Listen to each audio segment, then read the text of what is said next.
Halo semuanya, suaranya terdengar? Ya. Bismillahirrahmanirrahim. Assalamualaikum warahmatullahi wabarakatuh. Halo teman-teman semuanya. Selamat malam yang sudah bergabung. Terima kasih yang sudah bergabung. Jumpa lagi ya dengan saya Arni Rismayanti, salah satu relawan Yayasan Hipertensi Paru Indonesia. Seperti biasa, setiap bulan kita mengadakan Instagram Live, yaitu program diskusi dan juga tanya jawab mengenai hipertensi paru dan seputarnya. Ya, di sini alhamdulillah sudah banyak yang bergabung.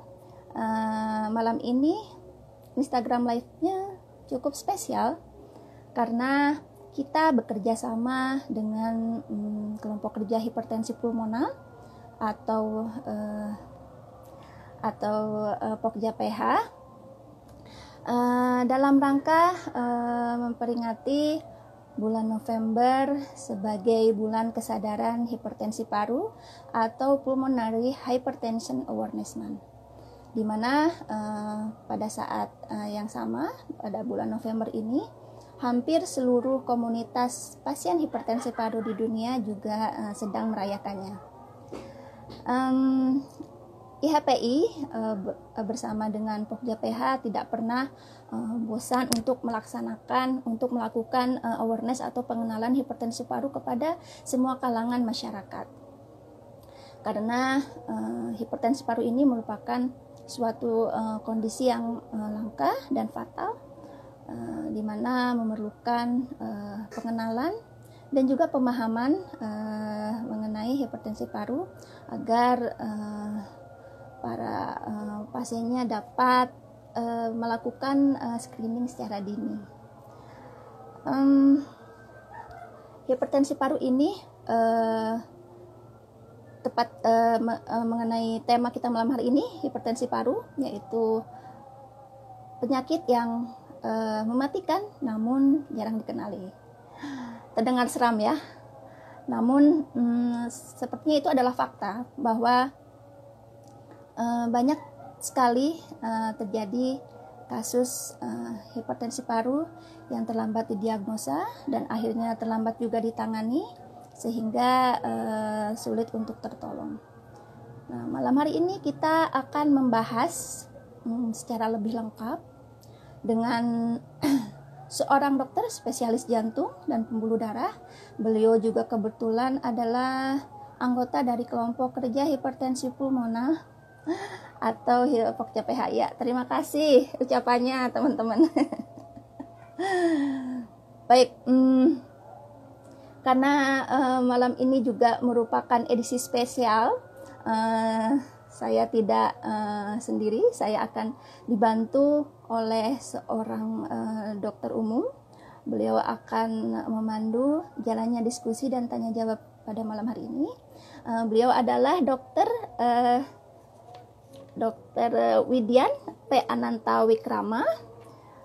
Beliau adalah seorang dokter umum lulusan Fakultas Kedokteran Universitas Gadjah Mada.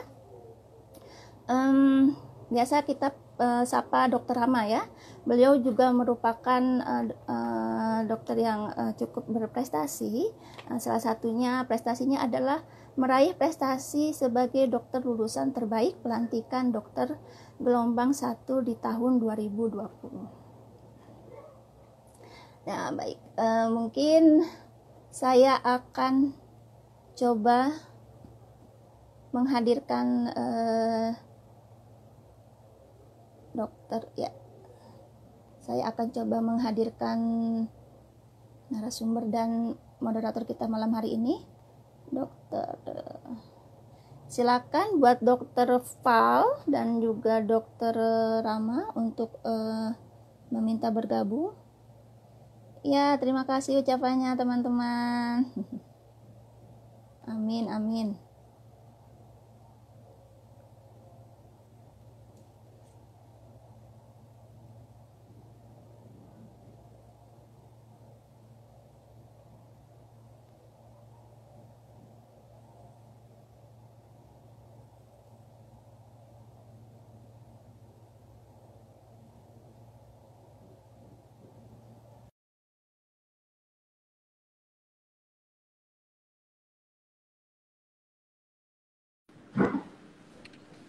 Halo, Dokter Pal, Dokter Rama. Halo, Selamat halo, malam. malam semuanya. Selamat ulang tahun Apa ya kabar? Bu Arni. Selamat ulang tahun, Kak Arni. Ternyata ulang tahun ya. Nih, lihat Iya, di terima kasih komen. Dokter Pal, Dokter Rama. Amin.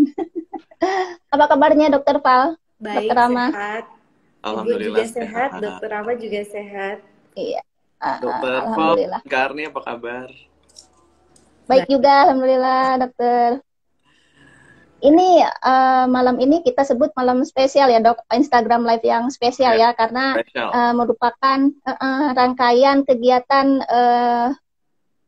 bulan kesadaran hipertensi paru nih. Yayasan Hipertensi Paru Indonesia pada bulan ini mempunyai banyak kegiatan. Kita bulan ini momentum untuk lebih giat lagi melaksanakan awareness pada semua kalangan, baik itu kalangan umum maupun profesional medis. Um, Nanti kita juga akan ada acara untuk webinar kedokteran. Mungkin teman-teman rekan-rekan dokter bisa lihat postingannya di Instagram ini untuk informasi lebih lengkap ya.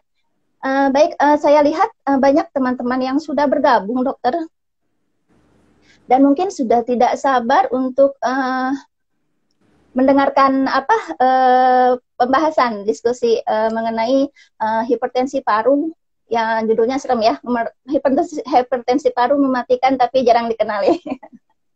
Nah, mungkin silakan buat Dokter Rama untuk mengambil waktu dan layar. Saya akan off kamera dulu, sementara Dokter Rama akan mengambil alih untuk berdiskusi bersama Dokter Pak. Silahkan, Dokter. Oke, terima kasih banyak Kak Arni atas perkenalannya.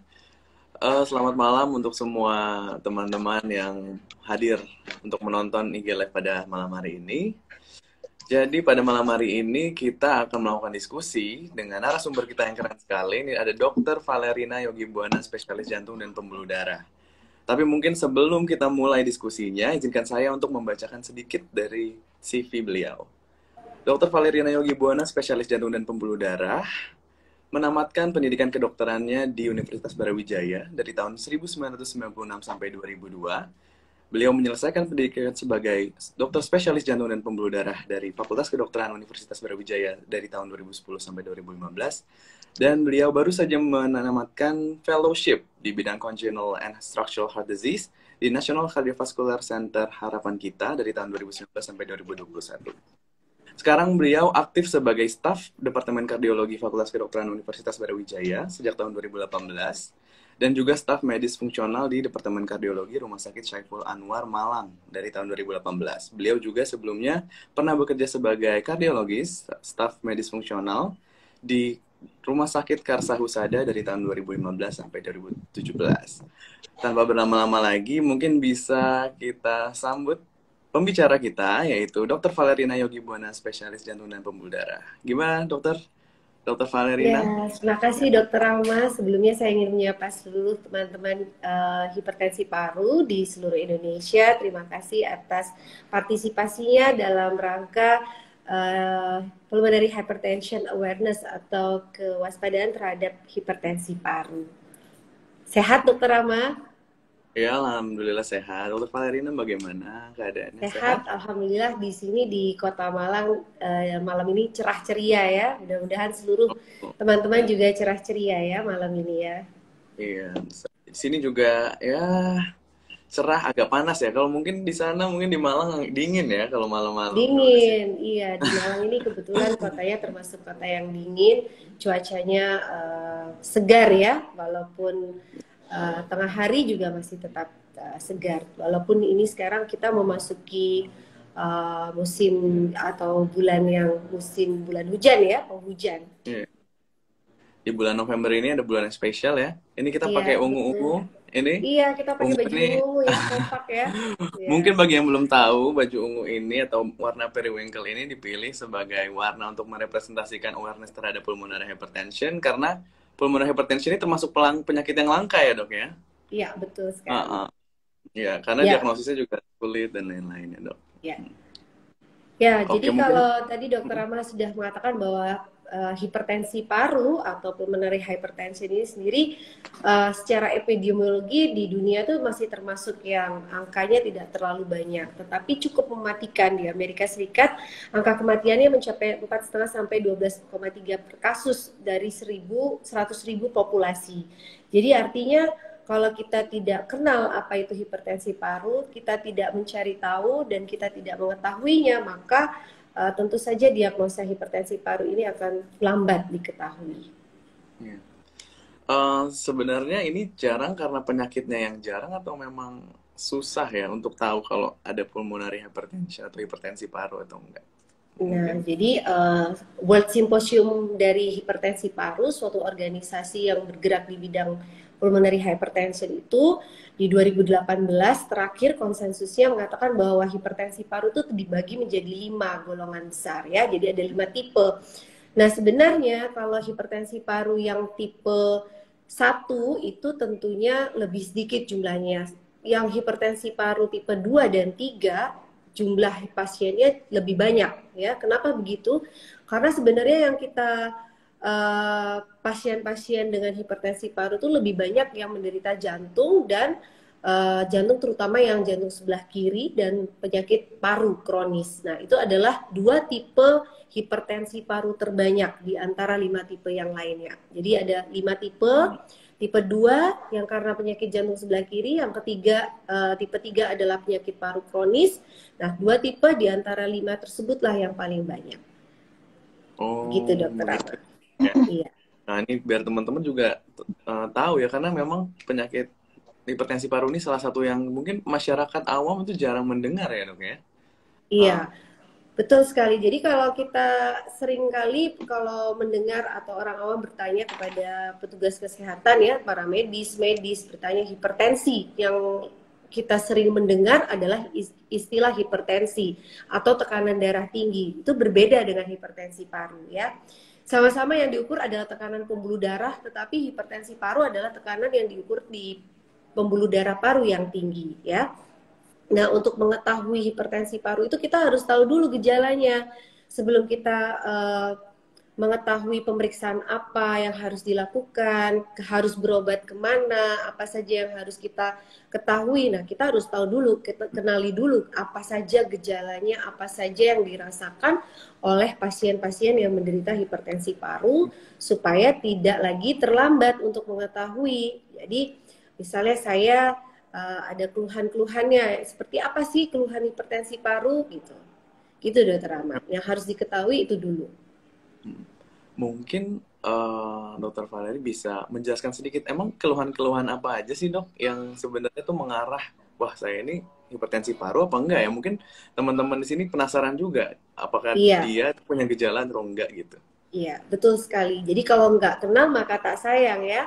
Jadi pasien-pasien hipertensi paru itu datang ke kita, datang ke dokter, atau dia mencari jawaban atas gejala yang dikeluhkannya adalah biasanya sesak nafas. Yang paling sering adalah sesak nafas. Kita tahu sendiri bahwa sesak nafas itu kan bukan hanya punya diagnosis penyakit hipertensi paru. Justru pada umumnya tenaga kesehatan itu masih mengira sesak nafas adalah hanya milik sakit jantung, hipertensi, tekanan darah tinggi biasa, atau gagal jantung, atau jantung bengkak. Dan juga mungkin ini adalah suatu gejala penyakit paru itu sendiri. Jadi misalnya asma ya, atau paru molor ya, semua orang mengira sesak nafas hanya penyebabnya itu aja ya, tapi ternyata tidak. Dan yang sering kali dilewatkan adalah justru hipertensi paru ini. Gejala yang lain yang juga sering dikeluhkan, namun pasien itu juga tidak tahu, atau bahkan tenaga kesehatan sendiri juga nggak mengerti, oh ini ternyata bagian dari gejala hipertensi paru. Misalnya pusing, kemudian seperti rasa ingin pingsan, bahkan sudah terjadi pingsan.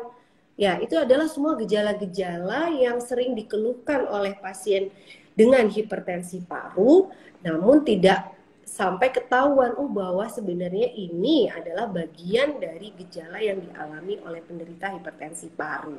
Seperti itu ya dokter Rama ya. Jadi kalau pusing-pusing sedikit nanti dikira ini banyak masalah, tensinya tinggi gitu ya. Ini pasiennya banyak keluhan nih gitu ya. Biasanya seperti itu, kita sudah membentengi diri dengan ini pasiennya banyak Agak keluhan, paling nggak lebih serius gitu. gitu ya. Iya, apalagi Oke. kalau misalnya pasiennya masih muda, ya kan? Kalau misalnya pasiennya usia muda, usia 20-30 tahun, atau mungkin masih remaja ya, datang dibawa oleh keluarganya atau orang tuanya, nih anak saya atau saya sendiri mengalami sesak nafas dok, akhir-akhir ini bertambah berat. Kalau saya belajar, saya jadi tidak enak badan gitu ya, makin makin payah, aktivitas saya semakin berat. Maksud sih masih muda gitu ya, masih muda, terus kita berpikir ini nggak mungkin nih punya sakit jantung seperti itu. Padahal kita tahu sendiri PH tipe 1, hipertensi paru tipe 1, ada yang namanya pulmonary arterial hypertension atau hipertensi paru arterial, yang salah satunya adalah penyakit jantung bawaan. Jadi penderita-penderita penyakit jantung bawaan itu justru usianya bukan usia non sewu, Tua. usia yang 40 tahun ke atas ya, kadang-kadang umur 20 tahun, 30 tahun ya, kayak dokter Rama ini ya, datang gitu ya, misalnya, dok saya mau ujian tapi saya kok nggak bisa ya ikut ujian pelajaran saya, kamu kepikiran ujian. Nah, padahal tentunya dia pasti ada keluhan, pasti ada sesuatu yang harus kita cari gitu. Tugas kita bersama ya, bukan hanya teman-teman dari penderitanya saja, tapi kita petugas kesehatan, baik para medis maupun medis,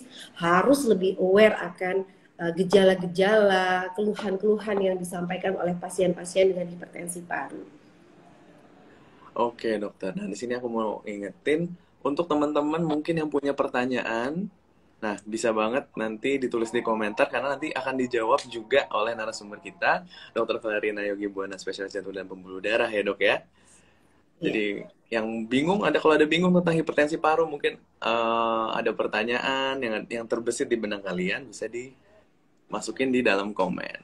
Nah, Iya, betul sekali. Jadi kalau kita pengen tahu hipertensi paru itu kan tentunya banyak ya dok. Tidak hanya tadi yang saya sebutkan bahwa penyakit jantung sebelah kiri atau hipertensi atau penyakit karena penyakit jantung koroner, tapi juga penyakit katup, ada juga penyakit paru kronis ya, juga ada penyakit jantung bawaan. Autoimun sendiri pun juga bisa menyebabkan hipertensi paru. Jadi dari 5 tipe itu banyak sekali hal penyakit-penyakit yang terkait dengan hipertensi paru.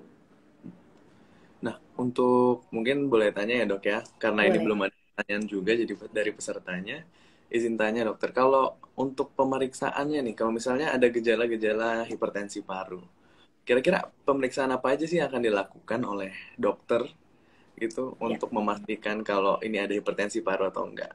Iya. Nah, tentunya seperti yang sudah diajarkan kepada kita ya, bahwa kalau menjadi seorang dokter harus tanya dulu, anamnesis dulu ya, wawancara pada pasiennya dengan teliti ya, kemudian kita lakukan pemeriksaan fisik ya, diperiksa semuanya, diperiksa dari ujung rambut sampai ujung kaki, jangan lupa kita lihat penampilannya ya, apakah ada kebiruan pada mukosa bibir, ujung lidah, kemudian juga ada uh, kebiruan pada jari ya, ujung-ujung jari, terus kemudian kita periksa dengan stetoskop, mungkin kita mendengar suara yang tidak normal baik dari jantung maupun paru, kemudian setelah itu kita lihat kakinya, perutnya, semuanya kita periksa dari ujung rambut sampai ujung kaki. Itu untuk pemeriksaan secara wawancara dan pemeriksaan fisik yang sederhana. Pemeriksaan tambahan tentunya juga banyak dan dimulai dari pemeriksaan sederhana. Kita punya fasilitas kesehatan yang mulai dari ujung tombak ya, dari puskesmas ya. Sekarang di puskesmas juga ada puskesmas rawat inap, tentunya fasilitas pemeriksaan rekam jantung ya, ada ya, mudah sekali. Itu pemeriksaan EKG atau rekam jantung, itu pemeriksaan sederhana. Kemudian pemeriksaan selanjutnya adalah pemeriksaan foto ronsen dada ya. Foto ronsen dada juga dilakukan sebagai pemeriksaan penunjang dasar. Kemudian dari setelah itu, setelah kita melakukan pemeriksaan-pemeriksaan tersebut di atas, maka kalau kita curiga, wah ini ada sesuatu nih, maka kita boleh melakukan sistem rujukan ke vaskes atau fasilitas kesehatan lanjutan rumah sakit, baik itu tipe C, tipe B maupun tipe A ya. Jadi ada sistem pelayanan kesehatan rujukan berjenjang, Dok. Jadi biar tidak teman-teman yang di daerah tidak perlu takut bahwa semua itu sudah bisa dideteksi mulai dari pemeriksaan yang sederhana ya. Nanti baru bila mana diperlukan dirujuk ke vaskes yang sudah ditentukan. Oh, jadi banyak ya dok pemeriksaan yang sudah dilakukan dokter untuk menegakkan diagnosis hipertensi paru ya? Iya. Dan lagi kalau misalnya sudah dilakukan pemeriksaan rekam jantung, kemudian foto ronsen dada, kita bisa juga melakukan pemeriksaan penunjang laboratorium ya, laboratorium sederhana ataupun sampai dengan yang spesifik yang mungkin ada hanya di rumah sakit tertentu ya. Dan bila mana nanti diperlukan lagi pemeriksaan spesialistik seperti USG jantung atau ekokardiografi seperti itu. Itu adalah beberapa macam modalitas pemeriksaan yang bisa dilakukan untuk mendeteksi hipertensi paru. Oke, Dokter Vale. Nah ini kita udah dapat pertanyaan nih dok. Ada pertanyaan dari Vanessa_DKR. Dokter, apa penyakit ini bisa disembuhkan? Dan berapa lama pengobatannya? Nah mungkin bisa dijelasin dikit dok bagaimana pengobatan hipertensi jantung. Tentunya kalau kita pengen tahu sakit kita seperti apa sesudah itu tentunya kita pengen mengatasinya ya, benar ya, mengatasi atau mengobati. Itu juga merupakan yang terpenting dari hipertensi paru. Jadi tadi seperti yang sudah disampaikan bahwa hipertensi paru ini ada 5 tipe ya, tipe 1, tipe 2, tipe 3, tipe 4, tipe 5. Dicari tahu dulu kira-kira etiologi atau penyebabnya apa, dan maka penata laksanaannya juga bergantung pada tipe pH tersebut, tipe hipertensi parunya. Misalnya begini, kalau misalnya dia hipertensi atau penyakit jantung koroner atau penyakit jantung katup, maka penyakit dasar atau etiologi penyebabnya itulah yang diatasi ya, maka akan mencegah perburukan terjadinya hipertensi paru. Atau misalnya penyakit paru kronis, maka yang ditangani adalah penyakit paru kronisnya ya.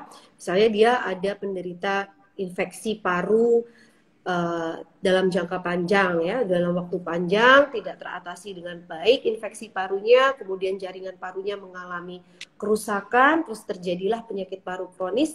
Nah itu tentunya yang diatasi adalah penyakit parunya. Kemudian misalnya ada autoimun tadi sudah disebutkan, atau karena obat-obatan tertentu, bila mana sudah terjadi hipertensi paru, maka etiologinya, penyebabnya yang mendasari terjadinya hipertensi paru itulah yang ditangani. Nah, sekarang yang tipe 1 ya, yang pulmonary arterial hypertension, hipertensi paru arterial. Salah satunya adalah penyakit jantung bawaan ya. Namanya penyakit jantung bawaan, tentunya kelainan tersebut dibawa oleh ibu dan kemudian si bayi ini lahir dengan penyakit jantung bawaan. Tentunya karena penyakit jantung bawaan itu adalah suatu kelainan anatomi, jadi yang diatasi adalah kelainan anatominya, ya, bukan dengan obat-obatan. Terus bagaimana kalau misalnya diberikan obat-obatan anti pH atau obat-obatan untuk hipertensi paru? Nah, tetapi kita tahu bahwa bila mana penyakit yang mendasarinya adalah kelainan anatomi atau penyakit jantung bawaan, maka obat-obatan itu bersifat penunjang. Yang harus ditangani adalah penyakit jantung bawaannya. Seperti itu kira-kira Dokter Rama.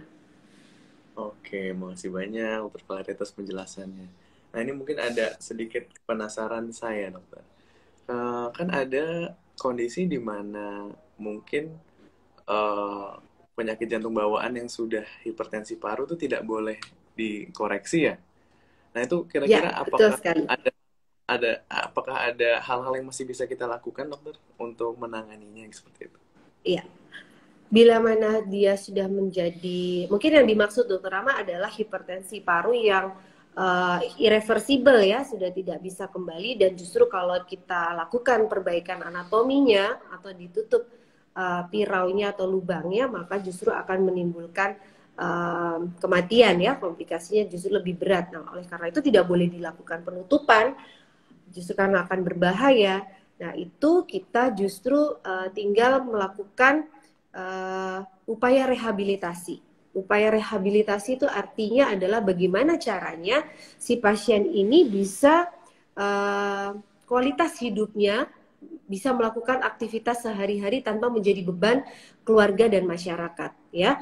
Apa saja rehabilitatif yang bisa dilakukan? Nah, ini perlu multidisiplin, tidak hanya dokter jantungnya saja, tetapi juga mungkin membutuhkan dokter terkait lainnya, misalnya rehabilitasi medis untuk latihan pernafasan, atau mungkin juga perlu tambahan suplemen terapi oksigen, ya, seperti itu. Jadi sebaiknya pasien-pasien dengan kondisi PJB yang tidak bisa dikoreksi lagi itu harus membutuhkan komunikasi yang baik dengan antara pasien dan dokternya, ya. Tapi harus ditangani tentunya, ya. Kan kita semua pengen pasien-pasien kita sehat, hidupnya berkualitas, ya. Oke. Iya dokter, oke, oh begitu ya. Mm-mm. Terus untuk pertanyaan selanjutnya, kita udah masuk, ada pertanyaan selanjutnya dokter, ini dari Kartikamu. Ini beliau menanyakan untuk anak KJB, mungkin maksudnya kelainan jantung bawaan, usia di bawah 1 tahun, bagaimana gejalanya dok dan apakah bisa disembuhkan? Nah, mungkin bisa dijawab. Ya, saya turut prihatin ya Ibu ya, dan terima kasih sudah melakukan komunikasi dengan tenaga medis terkait ya Ibu ya. Tentunya untuk kondisi pasien dengan penyakit jantung bawaan dengan hipertensi paru, tiap pasien itu berbeda. Tiap pasien tentunya membutuhkan penanganan yang berbeda-beda. Jadi ibu tentunya mengikuti saran dari dokternya, dan meskipun usianya 1 tahun, di bawah 1 tahun, ada memang kondisi penyakit jantung bawaan yang perjalanan menjadi hipertensi parunya lebih cepat. Nah, itu tadi yang tidak semua kasus PJB sama-sama PJB-nya, tetapi kelainannya berbeda-beda. Banyak sekali penyakit jantung bawaan klasifikasinya, mulai yang tidak biru ya, semuanya bisa terjadi. Ada penyakit tertentu yang bisa menjadi hipertensi paru. Tidak semua, ya, tidak semua, namun kelainan tertentu bisa menyebabkan hipertensi parunya terjadi lebih cepat. Nah, itu saran saya, Ibu mengikuti anjuran dari dokter yang menangani, dan apabila membutuhkan tindakan intervensi, baik itu tindakan secara pembedahan ataupun non pembedahan, ya, kita ikuti. Saran saya seperti itu. Jangan sampai tidak berobat. Gejalanya seperti ini, Bu. Jadi hampir sama dengan penyakit jantung bawaan yang sifatnya diketahui lebih awal, ya. Gangguan tumbuh kembang. Nah, misalnya anak ini atau bayi ini berbeda dengan saudara kandungnya. Kok kenapa ya anak saya lebih mudah sakit-sakitan, ya? Misalnya dia demam batuk berulang, ya, hampir tiap bulan ke mantri, ke dokter, ya, atau ke bidan, ke puskesmas. Kenapa ya? Selalu dia demam batuk berulang. Kemudian dia kalau bayi menyusu terputus-putus, ya. Kemudian juga akhirnya karena kondisi tersebut menyebabkan dia tidak bisa mengikuti garis grafik pertumbuhannya, tidak sesuai dengan umurnya. Jadi misalnya berat badannya umur 1 tahun seharusnya 2 kali berat badan lahir, ya, atau 3 kali berat badan lahir, namun anak ini tidak bisa mengikuti kurva grafik pertumbuhannya. Seperti itu. Oke, terima kasih banyak dokter atas jawabannya. Sekali lagi, aku mau ngingetin untuk semua teman-teman yang ikut IG Live kali ini, bahwa kalau ada pertanyaan yang terbesit di benak kalian mengenai hipertensi paru, kalian bisa langsung tanyakan lewat fitur komen yang ada di bawah. Nanti akan langsung dijawab oleh narasumber kita, Dr. Valerian SPJP. Nah, kita punya banyak ini dok, ternyata pertanyaan yang masuk. Iya, banyak ya dok ya. Saya pilihkan, ini ada pertanyaan dari Ipang 352109. Beliau menanyakan, dok, diagnosa saya PH karena PDA, tetapi gejalanya kenapa baru terasa di usia 30 tahun ya dok? Nah, mungkin bisa dijelaskan dok, kenapa gejalanya itu sangat terlambat? Gitu. Iya. Oke, iya. Pertanyaannya bagus sekali ya. Rata-rata memang di usia ada penyakit jantung bawaan tertentu dia munculnya keluhannya justru di dekade usia 20, 30, 40 tahun. Nah, tapi yang biasanya terjadi itu ASD ya. Nah, ini namun PDA. Bisa saja karena PDA-nya itu ukurannya tidak besar ya, tidak besar sehingga baru ada keluhan di usia dewasa. Nah, kadang-kadang kalau penyakit yang biru tuh mungkin lebih mudah kelihatan ya dok. Kalau kita lebih aware, kita lebih waspada. Kalau ngeliat sesuatu, oh ini kok warnanya biru ya, mulutnya biru, keunguan gitu ya. Kita lebih aware, ah jangan-jangan nih ada penyakit jantung bawaan nih, makanya dibawa ke dokter. Yang sulit itu justru yang tidak biru, penyakit jantung bawaan tidak biru karena tidak memberikan perubahan yang secara signifikan ya, tapi justru adalah keluhan-keluhan yang seperti yang disebutkan di awal. Kalau bayi, bila mana defeknya cukup besar, menimbulkan gangguan, akan mudah dikenali lebih dini. Atau mungkin ibunya bilang, kok kayaknya anak saya kalau saya tempelin telinga saya di dadanya seperti ada bunyi bergemuruh ya. Nah, seperti itu. Nah, kadang-kadang yang tidak menimbulkan keluhan, gejala yang tampak oleh kasat mata justru akan terlewatkan. Nah, munculnya di usia dewasa. Seperti itu ya. Nah, kalau lubangnya besar, defeknya besar, maka mungkin akan cepat menimbulkan keluhan. Seperti itu. Jadi mengapa umur 30 tahun? Ada juga yang baru ketahuan usia 50 tahun juga ada ya. Jadi mungkin karena keluhannya karena penyakit jantung bawaannya itu sifatnya low pressure ya, tekanannya rendah seperti ASD, itu baru muncullah dia usia 40 tahun ke atas. Seperti itu Dokter Rama. Oke, Dokter Vale. Nah, ini mungkin aku juga mau ingetin kalau karena ada beberapa nih dokter yang menanyakan mungkin lebih sifatnya konsultasi medis gitu. Nah, aku mau Iya, ingetin kalau misalnya ada gejala atau ada keluhan, sebenarnya lebih baik kalian periksakan ke dokter ya, karena dokter iya. kan harus meriksa langsung dan juga menerapinya secara langsung gitu. Nah, ada lagi nih dokter pertanyaan dari Just My Humble Opinions. Nah, beliau bertanya, izin bertanya dok, hipertensi paru apakah bisa sembuh dan apakah obatnya sama dengan hipertensi pada umumnya? Nah, ini dokter mungkin udah jelasin sedikit tadi tentang pengobatannya. Iya. Mungkin ada yang mau ditambahin lagi dokter? Oke, jadi yang seperti kita bilang tadi di awal bahwa hipertensi yang kita dengar tekanan darah tinggi pada masyarakat awam ya yang sering diceritakan itu adalah hipertensi arterial yang berbeda dengan hipertensi paru. Ya, hipertensi paru tadi yang sudah dikemukakan ada 5 tipe. Nah, yang tipe yang uh, pengobatannya yang bisa dilakukan yang sesuai dengan penyebabnya sesuai dengan etiologinya adalah tadi yang sudah disebutkan juga ya. Kalau pH tipe 2 karena jantung, karena katup atau penyakit jantung kiri atau karena penyakit jantung koroner, maka penyakit jantungnya yang harus ditangani. Termasuk hipertensi itu yang pH tipe 2. Kalau misalnya dia penyakit paru kronis atau autoimun, maka autoimun dan penyakit paru kronisnya yang ditangani. Kalau obat anti hipertensi berbeda tentunya dengan obat anti hipertensi paru ya. Nah, ini harus mendatangi dokter supaya bisa tahu obat hipertensi yang mana, obat hipertensi paru yang mana. Karena beda sekali tipenya ya. Kemudian tadi ada pertanyaan apakah hipertensi paru bisa sembuh ya. Nah, kalau dia penyakit jantung bawaan, di mana penyakit jantung bawaan itu karena kelainan anatomi dan problem kelainan anatominya bisa diselesaikan dengan baik tanpa ada komplikasi ataupun tidak ada kontraindikasi dilakukan koreksi, maka selesai sampai dia dilakukan koreksi. Bila mana ada obat-obatan tambahan yang tentunya tidak akan selama-lamanya ya, tidak seumur hidup tentunya bila mana sudah dikoreksi. Ada juga obat-obatan yang diperlukan seumur hidup. Jadi bergantung sekali pada tipe penyakit jantung bawaannya. Contohnya seperti ini, kalau ASD, VSD, PDA, dia bisa menimbulkan hipertensi paru. Tetapi selama dia masih reversible dan bisa dilakukan penutupan, maka selesai dengan sampai penutupannya. Tidak perlu lagi berobat seumur hidup. Seperti itu, Dokter Rama. Oke, jadi begitu ya untuk just my humble opinions jawabannya tadi sudah disampaikan oleh Dokter Vale. Nah, selanjutnya nih ada dua pertanyaan yang mirip-mirip dokter. Ini mungkin saya bacakan saja ya dari Dia Sulistiawati dan Armando Lui.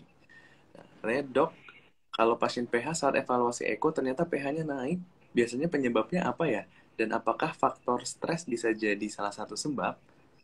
gitu dok. Dan satunya Oke. juga faktor psikis mungkin nggak sih memicu hipertensi paru ini? Mungkin dokter Mali bisa jelasin, apakah psikologis Iya, itu di PH? oke. Kalau faktor psikis, psikologis, misalnya gampang cemas gitu ya, tanpa ada penyebab lain, ya tentunya tidak akan menyebabkan penyakit hipertensi paru ya. Nah, tapi kalau misalnya tadi di ekoevaluasi gitu ya, di selama follow up atau pemantauan dilakukan ekoevaluasi ternyata eh, parameter pH-nya dinilai meningkat ya. Apakah itu tidak selalu karena uh, masalah dari pengobatannya saja, tetapi juga mungkin kondisi penyakitnya. Jadi ada perjalanan penyakit ya, kita mengenal natural history. Perjalanan penyakit dari seorang penyakit jantung bawaan, kemudian karena tidak bisa dikoreksi atau karena terlambat dideteksi, terlambat diketahui, dan atau belum dikoreksi, tentunya akan mengalami perubahan karena jantung itu dinamis ya. Nah, selama dia tidak mendapatkan terapi definitif untuk penyebab etiologi pH-nya, tentu saja parameter pH tersebut bisa mengalami perubahan ya, mengalami perubahan mungkin semakin tinggi yang dalam parameter echo tadi ya, karena ada beberapa parameter untuk menentukan dari pH ya, diagnosa pH. Kalau faktor stres, nah ini tadi justru mungkin yang biasanya dialami adalah teman-teman dengan penyakit hipertensi paru ini adalah dia mencemaskan kondisi penyakitnya. Tentu kita semua mengalaminya ya. Kalau kita sakit, tentu kita akan mengalami cemas. Nah, faktor cemas inilah yang tentunya justru akan memperburuk kondisi psikis dari pasien, bukan untuk penyakit hipertensi parunya. Kadang-kadang teman-teman itu kita harus kasih semangat ya untuk tetap mau berobat, untuk tetap mau berusaha mendapatkan terapi definitifnya ya. Jangan sampai terus karena terlalu terpikir karena yang lain-lain malah nggak mau berobat. Yang sering kali terjadi seperti itu. Jadi makanya kita dalam rangka awareness terhadap hipertensi paru ini, kita harus saling mendukung, baik antara sesama pasien atau antara pasien dokter, itu harus benar-benar terjalin, terpupuk kerjasama yang baik, ya, saling mendukung, ya, supaya tidak ada yang mengalami stres atau cemas berlebihan. Oh, jadi kalau psikis ini tidak memicu, tidak membuat hipertensi paru, tapi memang mungkin karena ada hipertensi parunya kadang-kadang mempengaruhi psikisnya juga ya, Iya. dan rasa kondisi kurang. Ya, oke. Iya, betul sekali Dokter Rama. Jadi supaya kita teman-teman dari pasien PH ini kita harus dukung ya, kita harus berikan informasi yang benar ya, kita berikan arahan ya untuk pengobatannya dan juga untuk mendapatkan terapi definitif yang seperti sudah disebutkan. Nah, ini kita juga dapat dok dari Dika Nadia Laras. Nah, beliau ini menanyakan, dok hasil EKG saya normal, ketahuan hipertensi paru dari eko. Apakah dari EKG tidak bisa terlihat hipertensi paru? Nah, ini mungkin tentang pemeriksaannya dok. Apakah bisa Oke, ya dilihat ini dari pertanyaan EKG? yang sangat bagus ya. Iya. Jadi yang seperti disebutkan bahwa hipertensi paru itu cara mendiagnosanya tidak hanya dari satu pemeriksaan saja. Dimulai dari anamnesis atau wawancara, kemudian ada pemeriksaan fisik. Salah satu pemeriksaan penunjang sederhananya adalah rekaman jantung atau elektrokardiogram. Kemudian juga ada pemeriksaan lain. Tentunya derajat sensitivitas atau kemampuan suatu pemeriksaan untuk mendiagnosa hipertensi paru itu berbeda-beda ya. Salah satu parameter yang bisa dipercaya adalah pemeriksaan ultrasound jantung atau ekokardiografi. Jadi belum tentu kalau ECG-nya tidak menunjukkan adanya kelainan, tapi ada keluhan, ada kelainan dari pemeriksaan foto ronsen, dan apalagi USG jantung atau ekokardiografinya mengalami kelainan, tentunya kita mengumpulkan data untuk mendiagnosis. Begitu ya. Tidak hanya satu pemeriksaan saja. Oh, oke dokter tuh ya. Untuk Mbak Dika Nadia Laras, jadi pemeriksaan itu sangat komprehensif. Jadi dari awal pemeriksaan fisik, dari awal mungkin tanya jawab, anamnesis, sampai akhirnya pemeriksaan penunjang, sampai kateterisasi jantung bahkan. Nah, selanjutnya ini ada pertanyaan juga dari Smelina Safitri. Pertanyaannya ini dok, saya didiagnosa jantung bawaan bocor, ASD dan kelainan katup yang menyebabkan PH, ya, hipertensi paru, lalu ditambah infeksi paru dan asma. Ini apa yang diobati terlebih dahulu ya dok? Mungkin untuk prioritas pengobatannya ini karena banyak sekali ternyata kelainan yang disebabkan dari awalnya katup yang bocor dan penyakit jantung bawaannya itu. Ini bisa Iya, dijawab dokter? iya betul sekali. Akhir-akhir ini saya sendiri ya, saya rasa teman-teman dokter jantung yang lain pun juga akan tentunya mengalami hal yang sama. Semakin majunya perkembangan ilmu kedokteran dan tentunya semakin majunya pelayanan kesehatan di suatu tempat, di suatu wilayah, di suatu negara, maka tentunya semakin banyak pasien yang tentunya akan kita jumpai. Nah, dokter jantung sudah mulai banyak nih ya, dokter-dokter yang lain juga sudah spesialis penyakit dalam, paru sudah ada di mana-mana.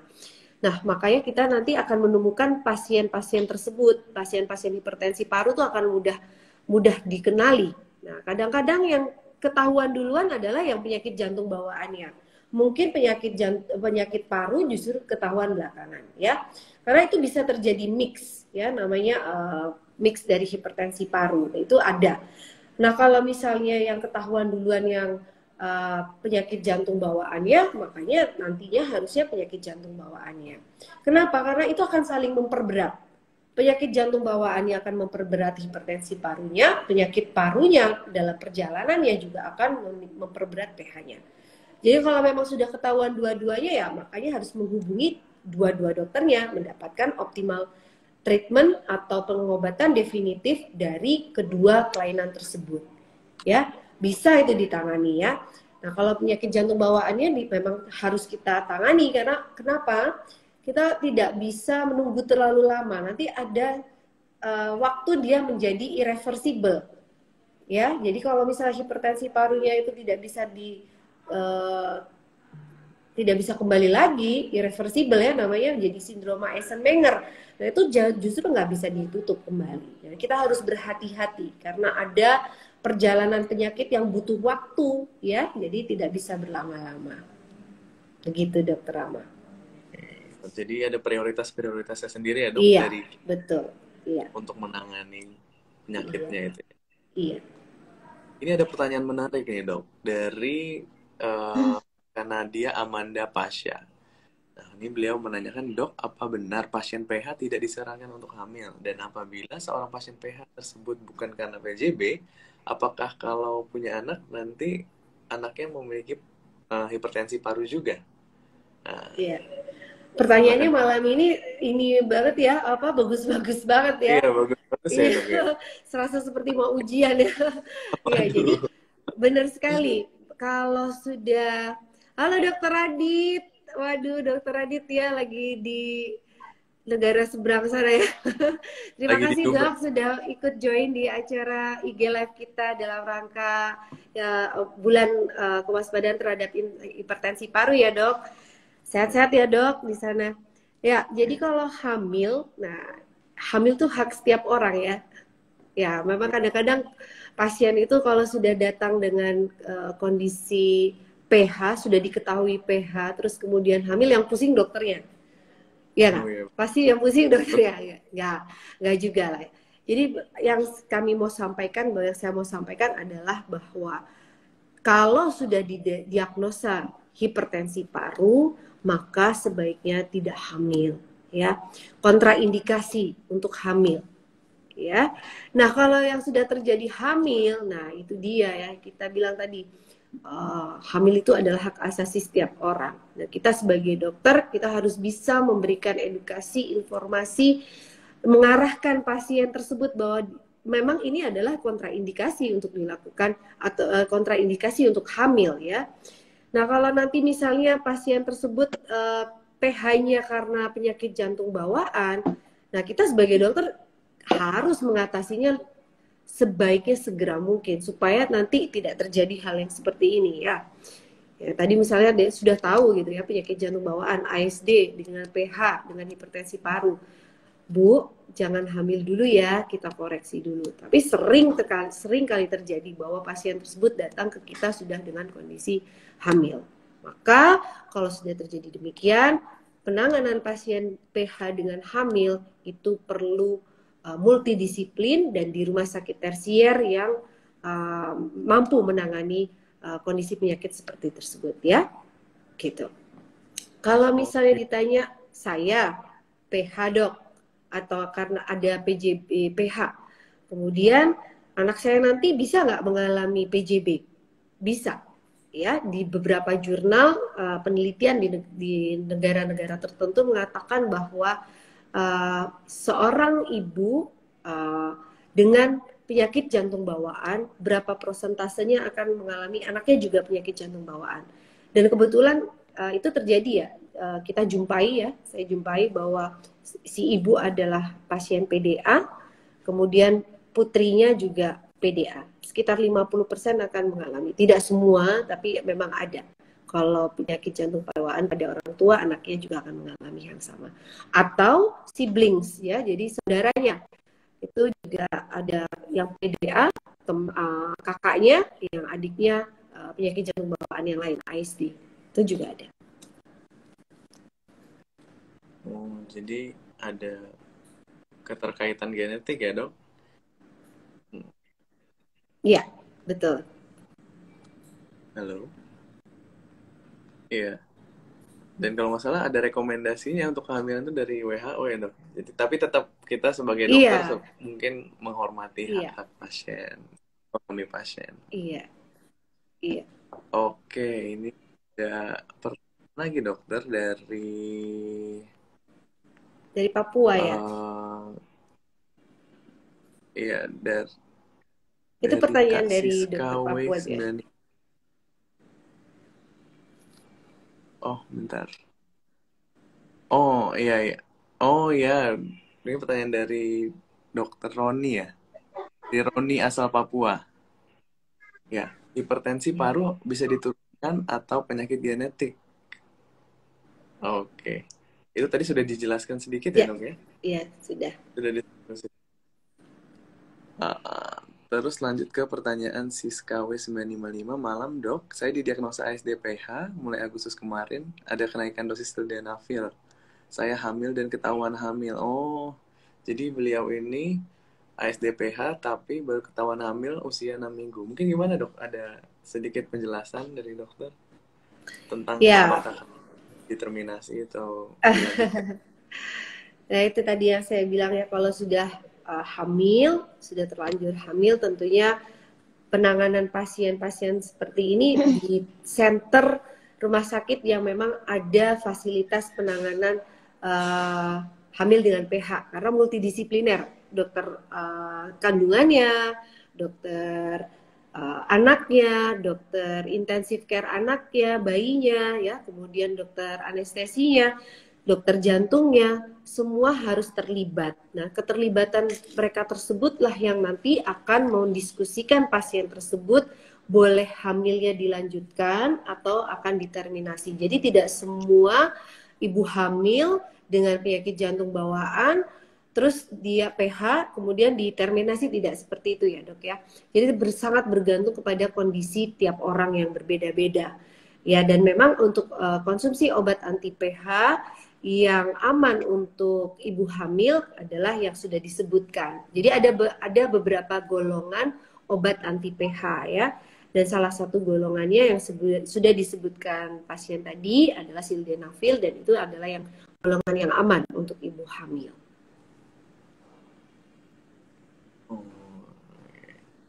Jadi ada solusinya juga ya kalau mau melanjutkan kehamilan. Iya. Ini ada pertanyaan lagi dok dari Yo Alvaro. Ini izin bertanya dokter, ASD dengan PH kalau untuk endoskopi untuk GERD apakah bisa dibius total? Ya. Mungkin. Nah ini yang persyaratan perioperatif ya namanya ya. Untuk pasien-pasien yang direncanakan operasi non kardiak, jadi bukan operasi untuk kelainan jantungnya, tentunya kan kita tidak bisa mencegah bahwa suatu ketika kita akan mengalami penyakit lain ya. Pasien-pasien PH kan tidak hanya penyakit PH-nya saja ya. Bisa saja mengalami penyakit yang lain yang membutuhkan penanganan bedah bukan untuk kelainan jantungnya. Nah, ini juga tentunya perlu penanganan khusus, perlu diskusi antara dokter yang akan melakukan tindakan pembedahan dengan dokter jantungnya atau dokter yang terkait dan dokter anestesinya. Dan tentunya ada pemilihan obat-obat anestesi yang khusus untuk pasien PH yang akan menjalani operasi non kardiak. Seperti itu, Dok. Itu dokter ya yang nanya ya? Dokter apa pasien gitu? Nah, Ya, itu kayaknya mungkin pasien, tapi kurang pasien. tahu. Mungkin pasiennya adalah seorang dokter. Ya, Soalnya tentunya itu mungkin harus dibicarakan ya, Dok. Ya, betul. ada pertanyaan lagi dokter ini Ya. dari Apoteker Edu. Nah, malam dok, saya dapat terapi sildenafil 37,5 3 kali sehari. Tapi saya sakit kepala setelah minumnya. Apakah boleh diturunkan? Nah, mungkin ini bisa konsultasi ke dokternya ya. Atau mungkin dokter ada sedikit insight dok? Ya, sebenarnya ada penelitian yang mengatakan bahwa dosis sildenafil itu untuk lesi penyakit jantung bawaan tertentu, tapi memang tetap harus dikonsultkan ke dokternya ya. Jadi dosis yang sildenafil itu yang kita pakai 3 kali 20 miligram ya untuk kebanyakan dari penyakit jantung bawaan dengan pH. Nah, akan tetapi berapapun dosisnya, itu dia juga akan mengakibatkan efek tekanan darah yang turun. Dia kan memang untuk menurunkan tekanan di paru ya, tapi juga akan ada efek di di tekanan darah kita biasanya, jadi akan menimbulkan efek hipotensi, pusing ya, seperti itu. Nah, jadi makanya minum obat anti pH itu tentunya harus dengan di bawah pengawasan dokter. Artinya dokternya yang menentukan dosis berapa yang bisa ditoleransi oleh pasien, dan itu tidak sama.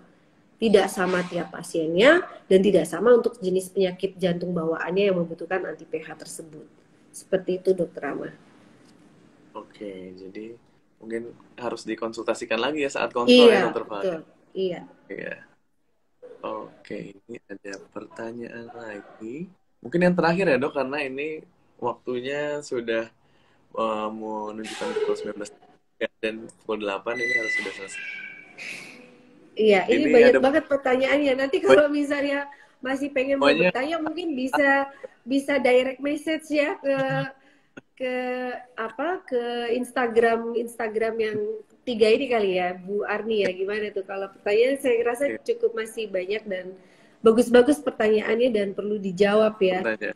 Iya. Mungkin satu pertanyaan dok, ini ada dari Call Me Danika. Ini bilang, selamat malam dokter, saya izin bertanya, saya ini terserang PH karena autoimun. Apa langkah menghilangkan autoimun dapat menyembuhkan PH, walaupun saat ini belum ada kepastian sembuh? Gitu dokter. Ya, yang saya bisa sampaikan adalah tetap berjuang ya, karena penyakit autoimun itu sendiri, untuk autoimunnya tentu perlu penanganan yang saya rasa cukup kompleks ya, tergantung penyakit autoimun yang diderita. Jadi kita seperti tadi prinsipnya, bila mana karena autoimun, maka yang diatasi adalah penyakit etiologinya, penyebabnya. Jadi autoimunnya itu sendiri. Mudah-mudahan penyakit autoimun tadi, saudara tadi siapa tadi, Mbak siapa, bisa segera ditangani. Kalau dia ditangani, maka tentunya pencegahan terjadinya hipertensi paru bisa lebih dicegah kembali ya. Harapannya bisa autoimunnya segera diobati ya. Tetap semangat ya Mbak Kolmi Danika, semoga cepat segera. Oke, mungkin izin menyimpulkan sedikit dok sebelum kita selesai. Jadi hipertensi paru ini adalah penyakit langka yang disebabkan oleh peningkatan tekanan darah pembuluh darah paru yang diawali atau bisa dideteksi dengan gejala sesak dan gejala gagal jantung kanan yang harus dilakukan pemeriksaan komprehensif sebelum akhirnya diobati sesuai etiologi atau penyebabnya. Walaupun jarang didiagnosis, namun penyakit ini bisa menyebabkan berbagai komplikasi yang akhirnya dapat menyebabkan kematian. Nah, jadi semangat ya untuk semua pejuang hipertensi paru di luar sana. Semoga diberikan kesehatan selama pengobatan dan juga yang mungkin yang ada kecurigaan ke arah sana bisa didiagnosis segera. Oke, terima kasih banyak Dokter Iya. Valerina Dokter atas Rama, obat. saya boleh menyampaikan salam saya sebelum diakhiri? Oh, boleh Ya, Dokter. salam Silakan. sayang saya untuk teman-teman perjuang PH dimanapun kalian berada. Kita sama-sama berjuang, tetap semangat, tetap ceria. Sampai ketemu lagi ya. Terima kasih atas kesempatannya. Iya, terima kasih banyak Dokter Vale atas jawaban-jawaban atas pertanyaan dan diskusinya yang sangat mungkin mencerahkan orang-orang yang belum mengerti atau masyarakat awam ini supaya lebih tahu lagi mengenal penyakit hipertensi paru dan bagi yang sedang menjalani pengobatan untuk lebih mengerti dan tetap semangat dalam menjalani pengobatannya. Oke, terima kasih banyak Dokter Valerina Yogi buat spesialis jantung dan pembuluh darah. Sekian untuk sesi diskusi pada malam hari ini. Selanjutnya saya serahkan kepada Kak Arni. Terima kasih banyak untuk Dokter Rama dan Dokter Val untuk diskusinya. Ini saya lihat masih banyak pertanyaan dari teman-teman pemirsa. Namun tentunya tidak akan cukup waktu 1 jam ya dok ya. Antusias sekali sepertinya ya pemirsa live Instagram kita pada malam hari ini untuk bertanya. Dan kebetulan juga pemaparan yang disampaikan oleh Dokter Val sangat enak, sangat jelas gitu.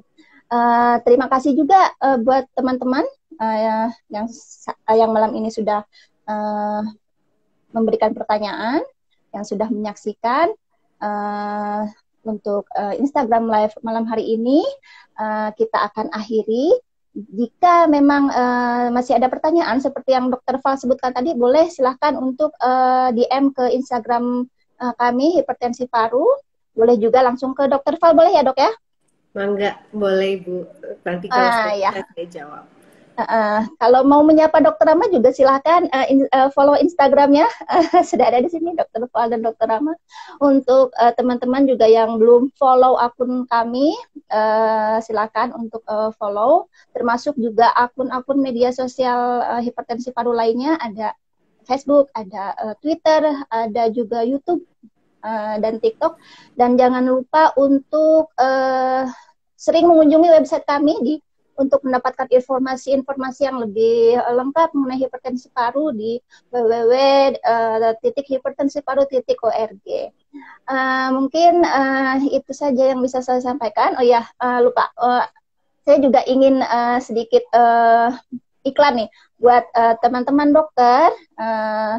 Besok kita akan mengadakan webinar kerjasama juga antara IHPI dengan kelompok kerja hipertensi paru, yaitu webinar khusus dokter kedokteran di platform Day to Day atau dokter to dokter. Silahkan untuk mencari informasinya lebih lanjut di Instagram ini, di Instagram hipertensi paru untuk join. Saya ucapkan terima kasih sekali lagi kepada Dokter Rama dan Dokter Val. Sangat menarik sekali. Semoga kita bisa bekerja sama di lain kesempatan, dokter. Terima kasih. Saya tutup acara malam hari ini. Selamat malam semuanya. Assalamualaikum warahmatullahi wabarakatuh. Malam. Terima kasih banyak Dokter Val. Ini banyak. Terima kasih Dokter Rama, Bu Terima Arni. kasih. Sehat selalu. Di live ya.